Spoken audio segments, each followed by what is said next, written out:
Hello, everybody. My name is Nathaniel Green. I am an aspiring local comic.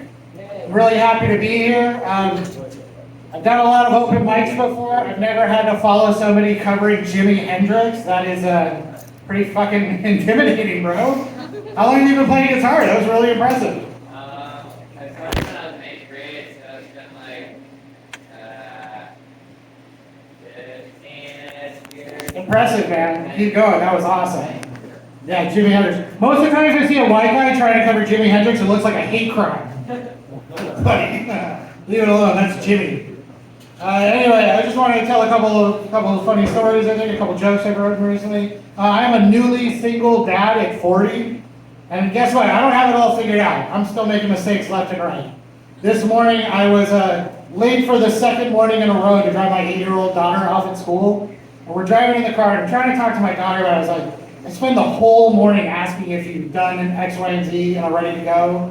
And without failure, we're about to get in the car, and she's like, I still have on my underwear from yesterday. I have to take everything off and start over again. I'm like, all right, now we're late. Now we're officially late. So I'm trying to explain that to her in the car, and she's apologizing to me. This little 8-year-old girl is owning up. She's probably, and I stop her, and I'm like, honey, I'm the adult in this situation. It's not your fault related, it's my fault related, okay? I told her, the funny thing about getting better at something is you necessarily have to be bad at it first. That seems odd. We want to just be virtuosos out the gate, right? Not everybody's playing Jimi Hendrix adequately at their first open mic. You gotta suck for a while, right? So I tell her, like, the only way you can get better at not shitting in your pants is you gotta shit in your pants. Do it. So we're driving late to school, and I'm like, so guess what we're doing right now? And she looks at me and she goes, shitting in her pants. I'm like, you're right, don't talk like that at school. I have a story I'm specifically proud to tell you about her today. We were doing a charity benefit I was hosting down at Parrot House this weekend. And my daughter sold me her first joke. I did a joke that she made up, she wrote on stage, and then I apologized to her after it for not compensating her for it. That's her material. I can tell all the fucking stories I want about her without compensation. That's my material. But she wrote a joke, and I told her, I was like, and honestly, you got the best laugh I got that whole night. And I told her, that's not cool. If I ever want to do that again, I have to pay you first outright. I have to buy your intellectual property right. And you wrote, you came up with it. And the opening negotiations where she was like, how about you give me $3 for every person who hears the joke? It's like, holy shnikes, the math on this game. I was like, so if I do a room for 50 people, I have to pay you $150. I might not get paid for the gig. She's like, yeah, that sounds cool. Yeah, great. Ruthless capitalist on Brazen.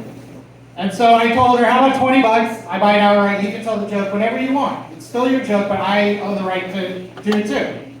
She's like, how about 40? I was like, 30, you greedy little monster. And so she sat on that number, I swear to you, for like 3 months.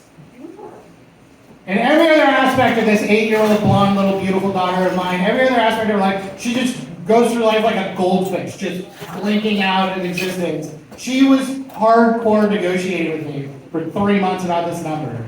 And then finally she wanted to buy some stupid thing and she wanted the money right away. I was like, all right, well, tell me the joke. And we settled on $30. And I want to perform the joke for you that I bought for my daughter. The first joke, I hope in many, for my daughter. She held out her hand like this, with the middle finger out. She did this. It's like, Dad, what's this called? I said, I don't know, baby, what's that called? And she said, a fuck you detector. That's the best 8-year-old joke you're ever gonna fucking hear, okay, guys? Don't talk that way at school. You'll get in trouble. I am 40, I am white, I am getting more conservative in my later years, and I'm noticing that I have prejudices that I need to work out. I'm very judgmental about entire groups of people that don't deserve it. True, and I think the only way to get better, the only way to go forward, is you have to acknowledge it, and then you can start taking it apart. So first I have to realize, Nathaniel, It's not true. What you think about those people is just not true. You can't statistically be possible. You know it's illogical. You know it's wrong. You know they deserve a better shape than that, Daniel.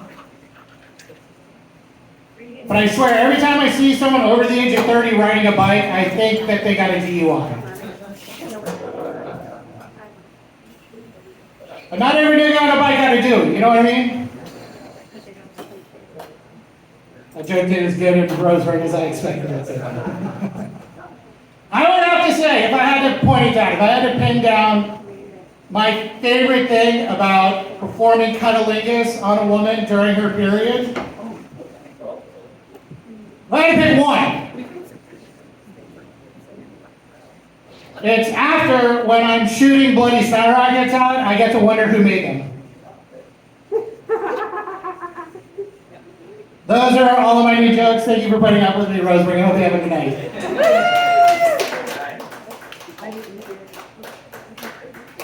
Now I can see why I had to wait for the little girls.